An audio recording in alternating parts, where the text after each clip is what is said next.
Tulad na lang nito, no? Tulad na lang nitong lugar kung saan pwede kayong mag-motocross, no? Dahil sa tindi ng lubak. Saan po yung Santa Ines, yung may bypass na bagong gawa? Saan po yung Santa Ines, yung bypass? Okay ba? Thank you po. Ganda ng post nila.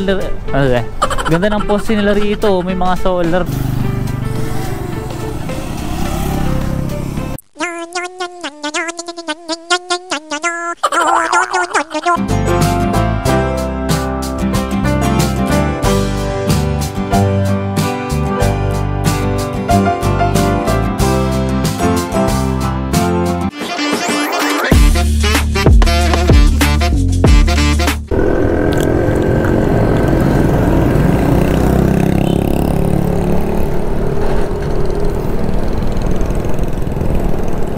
What's up guys? Gawa lang tayo ngayon ng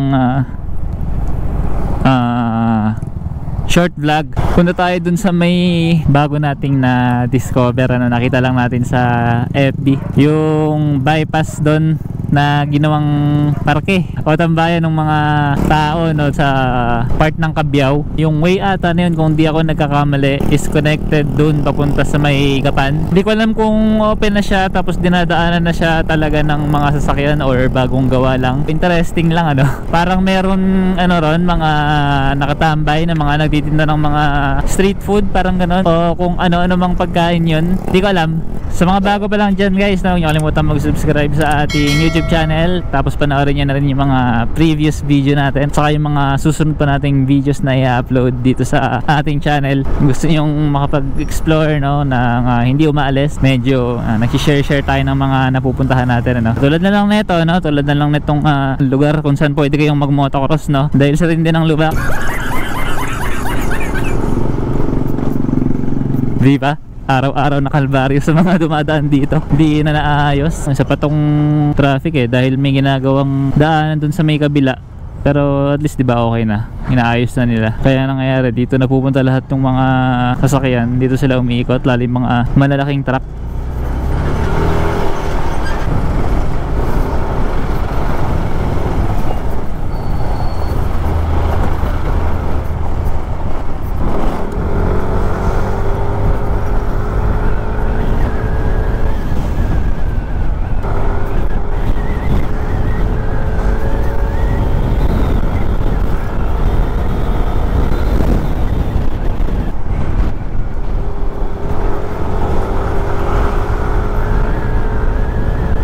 Palubog na yung araw, na yung sunset. Hindi ko alam saan yung eksaktong location ng bypass na yun, pero sabi sa kausap natin, free data sa may Santa Ines. Nandito na tayo sa may San Isidro, papunta to ng Pampanga, na pag nare-diretso natin to, Arayat yung unang bayan na mapapasukan natin.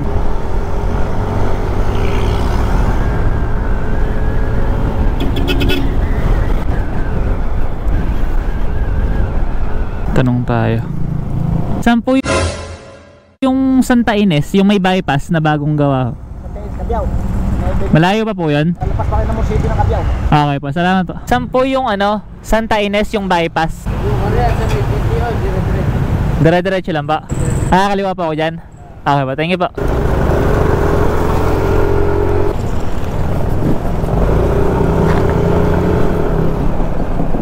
Ito na yun.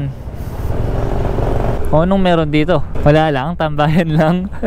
Ito nga yung way na ito yung nakikita kong daan pala sa papunta ng Gapan. Yung connected siya, papasok doon, tapos yung dulo, ito pala shortcut nga.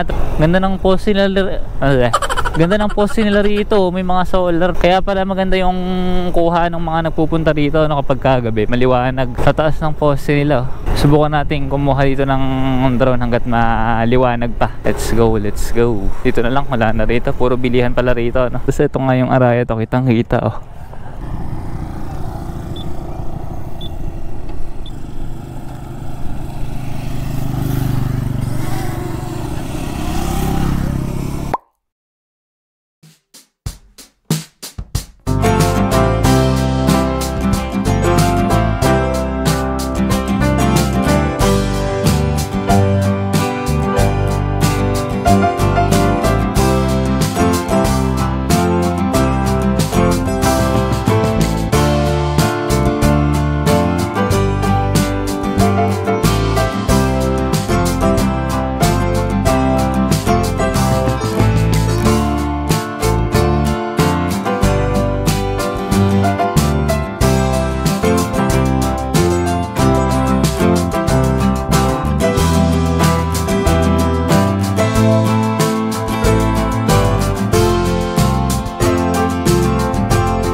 Bali yan guys, nakita niyo yung itsura nung paligid, no? Ang daming mga nakatambay na mga nagtitinda rito. Tapos, ang dami ring tao. Sabi ng mga natanungan natin, yung mga lalaki na katabi natin kanina, no? Pagka raw kahit gabi hanggang madaling araw, meron daw mga nakatambay dito. Yung iba raw nagiinuman. Pero nung wala pa raw mga poster dito sa taas, no? Yung mga solar na yan, hindi pa raw talaga to tinatambay ng mga tao, no? Nagkaroon lang ng ilaw, saka lang nagkaroon ng mga tumatambay dito. Maganda lang yung view niya, no, kasi kitang-kita mo yung malawak na bukid, tapos nasa dulo niya yung arayat.